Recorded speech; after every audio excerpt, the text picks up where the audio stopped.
நாளைய தினம் மிக மிக அற்புதமான ஒரு நல்ல நாள், ஒரு நல்ல திதியில வந்திருக்கு.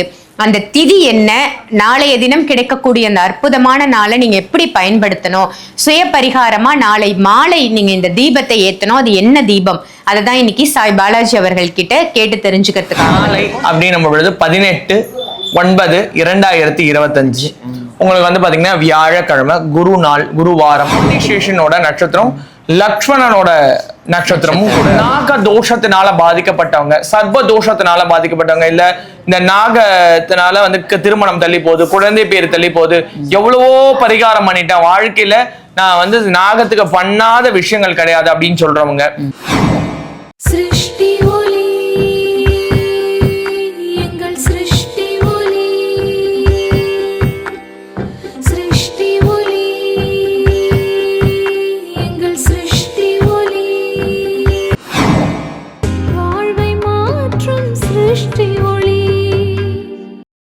சிருஷ்டி ஒளி சொந்தங்கள் அனைவருக்கும் அன்பான வணக்கங்கள். இன்னைக்கு நம்ம சிருஷ்டி ஒளியில என்ன பதிவு பார்க்க போறோம் அப்படின்னு பாத்தீங்கன்னா, நாளைய தினம் மிக மிக அற்புதமான ஒரு நல்ல நாள், ஒரு நல்ல திதியில வந்திருக்கு. அந்த திதி என்ன, நாளைய தினம் கிடைக்கக்கூடிய அந்த அற்புதமான நாளை நீங்க எப்படி பயன்படுத்தணும், சுய பரிகாரமா நாளை மாலை நீங்க இந்த தீபத்தை ஏத்தணும். அது என்ன தீபம், அதை தான் இன்னைக்கு சாய் பாலாஜி அவர்கள் கிட்ட கேட்டு தெரிஞ்சுக்கிறதுக்காக வந்திருக்கோம். பதிவு முழுசா பாருங்க.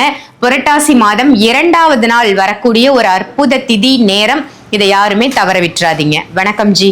வணக்கம் சாய்ராம். ஜெய் புவனேஸ்வரி. ஜெய் புவனேஸ்வரி.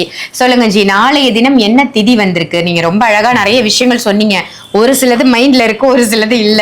சோ நீங்க இப்ப சொல்லுங்க, மக்கள்கிட்ட சொல்லும் போது நானும் கேட்டுக்கிறேன். சோ எப்போ நம்ம வீடியோ வந்து எடுத்தோம்னாலும், எப்ப அக்கா கேள்வி கேட்டாலும் குரு வணக்கம் இல்லாம அந்த வீடியோக்கு பதில் இல்ல, கேள்விக்கு பதில் இல்ல. கண்டிப்பா. சோ குரு வணக்கத்தை பார்த்துட்டு அந்த விஷயத்துக்கான பதில் நம்ம பார்த்துடலாம். என்ன ஈண்டெடுத்த தாயாகவும் உலக மக்களால தெய்வ வாக்கு சித்தர் காளி மாதான்னு சொல்லுவாங்க. அவங்களோட பொற்பாதங்களை வணங்கி சண்டியின் சக்கரவர்த்தி புதுக்கோட்டை புவனேஸ்வரி பீடத்தோட பீடாதிபதி குரு ஸ்ரீ பிரணவானந்த அவதூத சுவாமிகள் பொற்பாதங்களை வணங்கி, தத்தகிரி ஆனந்த புட்டு சுவாமிகள் சொல்லுவாங்க, அவங்களோட பொற்பாதங்களை வணங்கி, எதிர குருமார்களோட ஆசீர்வாதத்தோடும் என்னுள் இருந்து என் நாவல பேசக்கூடிய அந்த காளி தேவி அனுகிரகத்தினால மணி மந்திர ஔஷதம் சொல்லக்கூடிய 3 விஷயங்களை வச்சு சிருஷ்டி ஒளி அப்படின்ற ஒரு ஆன்மீக ஸ்தாபனத்தின் வாயிலாக புவனேஸ்வரி அம்பாள் இந்த கடையை நடத்த, அவங்க இந்த கடையில வேலை பார்க்கக்கூடிய ஒரு அரிய பாக்கியத்தை அம்பாள் எங்களுக்கு கொடுத்திருக்கிறா.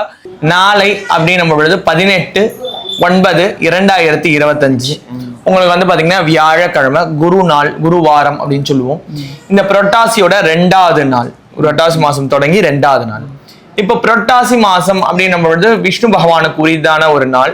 இதுல வந்து நாளைக்கு, அதாவது 18ஆம் தேதி வர்றது வந்து பாத்தீங்கன்னா ஆயில்ய நட்சத்திரமும் துவாதசி அப்படின்னு சொல்லுவாங்க. சோ ஏகாதசிக்கு அடுத்து வர்றது துவாதசி. சோ இந்த துவாதசி வந்து தேய்பிறை துவாதசி. இப்போ திதி நித்யால வந்து பாத்தீங்கன்னா பேருண்டா அப்படின்னு சொல்லுவாங்க. சோ பேருண்டா தேவி தான் இந்த திதி நித்யாக்கு வராங்க. சோ ஆயில்ய நட்சத்திரமும் இந்த துவாதசியும் ரொம்ப ரேர், பல வருஷங்கள் வரும் காம்பினேஷனா வர்றதுக்கு. ஏன்னா ஆயில்ய நட்சத்திரம் வந்து உங்களுக்கு வந்து ஆதிசேஷனோட நட்சத்திரம், லக்ஷ்மணனோட நட்சத்திரமும் கூட. அது சோ எப்படி வந்து ராமனுக்கு உறுதுணையா கடைசி வரைக்கும் கூட நின்று காப்பாத்தினாரோ, அதே போல இந்த நாக தோஷத்தினால பாதிக்கப்பட்டவங்க, சர்வ தோஷத்தினால பாதிக்கப்பட்டவங்க, இல்ல இந்த நாகத்தினால வந்து திருமணம் தள்ளி போகுது, குழந்தை பேர் தள்ளி போகுது, எவ்வளவோ பரிகாரம் பண்ணிட்டேன், வாழ்க்கையில நான் வந்து நாகத்துக்கு பண்ணாத விஷயங்கள் கிடையாது அப்படின்னு சொல்றவங்க. அதே போல இந்த காம்பினேஷன் வந்து கரெக்டா புரட்டாசி மாசம் பிளஸ் வந்து உங்களுக்கு வந்து பாத்தீங்கன்னா மாலிய பட்சத்திலையும் வருது. சோ இறந்த மொத்த பேர் இருப்பாங்க. ஏன்னா நம்ம பண்ணக்கூடிய பாவம், முற்பிறவில செய்த பாவம், மூதாதையர் செய்த பாவம் நமக்கு நாகத்தின் வழியா நம்ம ஜாதகத்துல இருந்து ஆட்டி படைக்கும். சோ லக்னத்துல வந்தாலோ, இல்ல 1ல இருந்து 4, 5 கட்டத்துல வந்தாலே நிறைய பிரச்சனைகள் இருக்கு. 7ல வந்ததுனாலும் பிரச்சனை. ஸோ எங்க வந்தாலும் அது பிரச்சனைக்குரியது. எதனாலன்னா அது சாயா கிரகம் சொல்லுவோம். தலை, உடம்பு இந்த மாதிரி இருக்கக்கூடிய ஒரு கிரகம். ராகு வந்து 1000 சுக்கிரனுக்கு சமம் ஒரு ராகு. கேது வந்து ஞானக்காரன் இருந்தும் இல்லாத நிலை. அதுக்கு வந்து பாத்தீங்கன்னா ஒரு காயத்ரி சொல்றோம் பாருங்களேன். அரவனும் ராகு ஐயனே போற்றி, கரவாது அருள்வாய் கஷ்டங்கள் நீக்கி அகவருள் புரி அனைத்திலும் வெற்றி, ராகு கனியே ரம்யா போற்றி, கேது தேவே கீர்த்தி திருவே பாதம் போற்றி, பாவம் தீர்ப்பாய் வாத வம்பு வழக்குகள் அன்றி, கேது தேவே கேண்மையா போற்றி. இதுதான் வந்து பாத்தீங்கன்னா இந்த நாகத்தோட விஷயங்களா வருது. சோ இந்த நாகம் அப்படின்னும் பொழுது இப்ப பாத்தீங்கன்னா என்னோட கையில கூட பாத்திருப்பீங்க, நான் எப்பயுமே நாகம் ஒண்ணு போட்டிருப்பேன். எதனாலனா இது வந்து இடது கை, எனக்கு வந்து பாத்தீங்கன்னா வலது கை தான் என்னோட இது. இடது கை வந்து டீஆக்டிவேஷன், தலை மேல வால் கீழே. சோ ஒரு இப்ப நம்ம ஒரு பிரபலமான ஒரு நிறுவனம் இது வச்சுக்கோங்களேன், ஒரு ஆன்மீக ஸ்தாபனம், அந்த இதுல நீங்க போய் சேர்றீங்கன்னு சொன்னா ஃபர்ஸ்ட் பார்த்தீங்கன்னா காப்பர்ல தான் உங்களுக்கு வந்து இந்த மோதிரத்தை போட்டு விடுவாங்க. சோ இது வந்து நம்ம உடம்புல வந்து 2 நாகம் பின்னி இருக்கும், குண்டலினி அப்படின்னு சொல்லுவாங்க. அதை மூச்சு பயிற்சி மூலியமா, யோகாசனம் மூலியமா, யோகா கலை மூலியமா, இல்ல வந்து பாத்தீங்கன்னா சில பயிற்சிகள் மூலியமா அதை மேல கொண்டு வந்து இந்த அக்னியில வைப்பாங்க. அது வந்து பாத்தீங்கன்னா தேர்ட் ஐ ஓப்பனிங் அப்படின்லாம் சொல்லுவாங்க. சோ இந்த விஷயத்துக்காக நிறைய பேர் நிறைய விஷயங்கள் பண்ணாங்கன்னா, பாம்புன்றது காலத்தை குறிக்கும். காலம் வந்து நிக்கவே நிக்காது, ஓடிக்கிட்டே தான் இருக்கும். அதே போல இந்த ஆயிலிய நட்சத்திரத்துல பிறந்த இந்த லக்ஷ்மணர் வந்து பாத்தீங்கன்னா 14 வருட காலங்கள் தூங்கல, 14 வருட காலங்கள் சாப்பிடல, 14 வருட காலங்கள் ராமனுக்கு துணையா பாதுகாத்துட்டு இருந்தாரு. அதே காட்டுல, ஆமா காட்டுல. அதே 14 அந்த ஆயிலிய நட்சத்திரம் வந்து ஆதிசேஷன், பெருமாளுக்கு எப்பயுமே படுக்கையா இருக்கக்கூடியது. அப்ப விழிச்சுக்கிட்டு தான் இருக்கணும், தூங்க கூடாது. இவங்க தூங்கிட்டாங்கன்னா பெருமாள் விழுந்துருவாருனால விழிச்சுக்கிட்டே இருக்கணும். பார்க்கடல் மேல இருக்கு. கடல் அப்படின்றது உங்களுக்கு வந்து பாத்தீங்கன்னா சமுத்திரம் அப்படின்ற பொழுது உங்களுக்கு வந்து செல்வத்தை வந்து வச்சிருக்கக்கூடிய ஒரு இடம். அதுல இருந்தா லட்சுமி தேவி வெளியே வரா, அதுல இருந்து தான் வந்து பாத்தீங்கன்னா தன்வந்திரி வேலை, அதுல இருந்தா எண்ணில் அடங்காத தேவர்களும் விஷயங்கள்லாம் நமக்கு கிடைச்சது. சோ அந்த இதுல பாம்பு மேல பெருமாள் படுத்திருக்கக்கூடிய அந்த நாகத்தோட நட்சத்திரம் அப்படின்றதுனால, நாகத்தினால இப்ப கனவுல சில பேருக்கு பாம்பு திருத்தும், கொத்தும், பாம்பை பார்த்தாலே அலறுவாங்க. கண்கள்ல இப்ப பார்த்தாலும் வெளியில போனாலே அவங்க கண்ணுக்கு மட்டும் பாம்பு தெரியும். சில பேர் வந்து அடிச்சு போடுவாங்க. ரீசெண்டா ஒருத்தவங்க ஃபேஸ் ரீடிங் பார்க்கும்போது அவங்க சொல்றாங்க, ஹேபிட்டாவே ஆயிடுச்சு பாம்பு அடிச்சு போறது, ஏன்னா அங்க ஃபுல்லா பாம்பு. அவருக்கு வந்து பாத்தீங்கன்னா கொஞ்சம் பிரச்சனைகள் இருந்துச்சு. அப்ப நான் சொல்றேன், இதுதாங்க பரிகாரம், இதை பண்ணணும். அப்போ எங்க வீட்டுல பண்ண மாட்டாங்க. நான் இப்படி அந்த பாம்புன்றது முக்கிய பங்கு, எல்லாரோட வாழ்க்கையிலும் முக்கிய பங்கு வகிக்குது. ஸோ இப்போ ராகு இருக்குன்னா அவங்க வந்து மதம் மாறி கல்யாணம் பண்றதோ இல்ல லவ் மேரேஜ் பண்றதோ இந்த மாதிரி விஷயங்கள் அதை கொண்டு போகுது. அதே கேதுன்னா திருமணத்தை தள்ளி போடுது. ராகு வந்ததுனாலே திருமணத்தை கட் பண்ணி விடுது. ராகு தசையோ இல்ல ராகு புத்தி இந்த மாதிரி. இப்ப நிறைய பேருக்கு ராகு தசை நடக்கும், கேது தசை நடக்கும். இல்ல அவங்க பிறந்த இது படி பாத்தீங்கன்னா 13 இருக்கலாம், இல்ல 4 இருக்கலாம். இப்ப 4, 7 இந்த காம்பினேஷன்ல வரவங்களுக்கும் அந்த பாம்போட பிரச்சனை இருக்கும். 7னா கேது ஞானக்காரன். அப்ப கூட்டி எண் 7ஓ இல்லைன்னா வந்து பிறந்த தேதி 7ஓ இல்லைன்னா கூட்டி எண் 4ஓ இல்ல பிறந்த தேதி 4ஓ இந்த மாதிரி ஓவரால் டேட் ஆஃப் பர்த் கூட்டினாலும் இந்த மாதிரி 4, 7ல வந்துச்சுன்னா அவங்களும் இந்த பரிகாரங்களை பண்ணலாம். சோ இது பரிகாரம்னா ரொம்ப மெனக்கிட வேண்டிய அவசியம் இல்லை.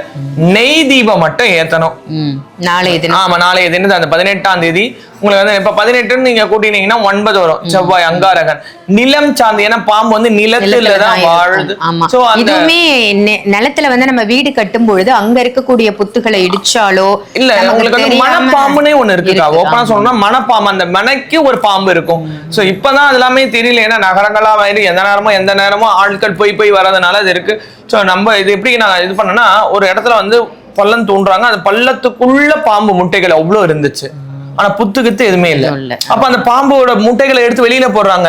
அது வேற ஏதாவது ஒரு உயிரினங்கள் அதை சாப்பிடும் பொழுது அந்த சங்கதிகளை அழிக்கிற பாவம் இவங்களுக்கு தானே வந்து சேரும். அப்ப அந்த வீடை வந்து இவங்க கட்டாங்க, அதுக்கு நம்ம வீடு கட்டாம இருக்க முடியாது. சோ அதுக்கு கிரகபேசம் பண்றோம், என்னென்னமோ பண்றோம். ஆனா என்னதான் இருந்தாலும் அது வசிச்ச இடத்துலதான் நம்ம போய் வசிக்கிறோம். சோ அதோட இதுல வந்து இந்த சங்கதிகளை நம்மளோட மூதாதையர்கள் வந்து வயல்வெளியா இருக்கும்போது அடிச்சு காலி பண்ணியிருப்பாங்க. அதை வந்து சர்ப சாந்தி பண்ணியிருக்க மாட்டாங்க. நிறைய பேருக்கு சர்ப பூஜை என்ன பண்ணிடுறாங்கன்னா ஒரு கல் எடுத்துட்டு போய் அப்படியே கோயில பிரதிஷ்டை பண்ணிடுறாங்க, 2 பாம்பு பின்னி இருக்க மாதிரி கல்லு. சோ இதனால என்ன ஆகும்னா மேலும் மேலும் பிரச்சனைகள் தான் அதிகமா வந்தது, கம்மி ஆகாது. சோ இன்னைக்கு நான் வந்து நம்பிக்கையோட ஒரு கல்லை எடுத்துட்டு போய் இதுதான் அந்த தெய்வம் அப்படின்னு நான் நம்பி வச்சிடறேன். அதுக்கு நித்தபடி நான் பூஜை பண்ணிட்டு அந்த இடத்த விட்டு நான் நகர்ந்துட்டேன்னு வச்சுக்கோங்களேன், அந்த இடத்துல அந்த தெய்வத்தோட பிரசன்ஸ்ன்றது இருக்கும்.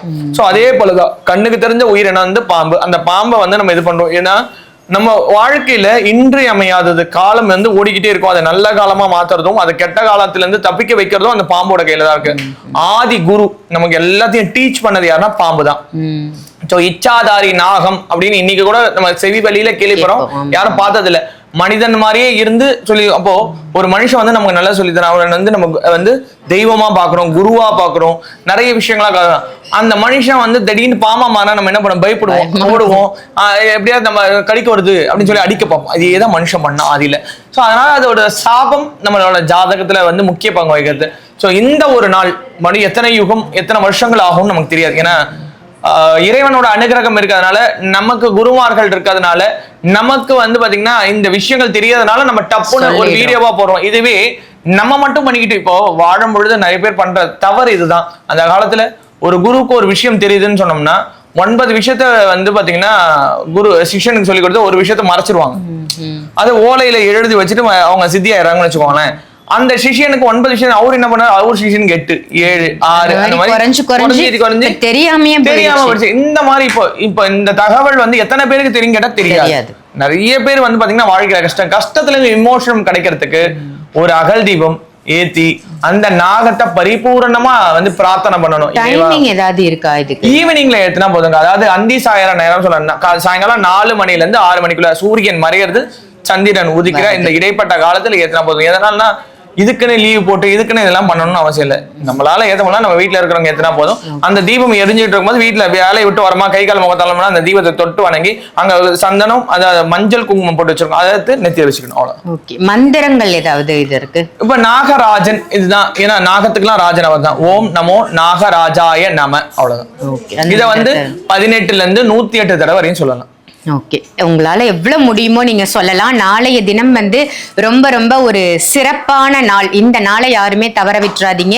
துவாதசி திதியும் புரட்டாசி மாசத்துல வருது. துவாதசி திதி ஆயில்ய நட்சத்திரம் இணைந்து வரக்கூடிய இந்த அற்புத நாளை நீங்க பயன்படுத்திக்கோங்க. நெய் தீபம் தான் போடணும். இதனால பெருமாளுக்குரியதுனால அது நெய் தீபமா போடணும்.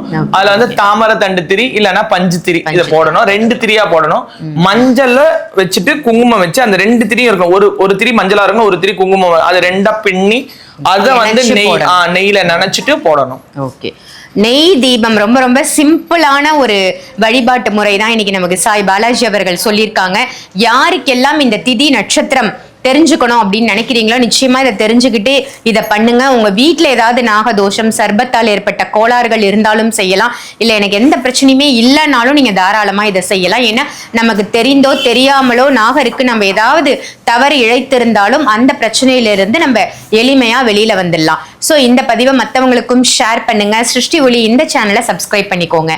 இதே மாதிரி வேற ஒரு நல்ல நிகழ்ச்சியில சாய் பாலாஜி அவர்களோட நான் உங்களை சந்திக்கிறேன். நன்றி, வணக்கம். सृष्टि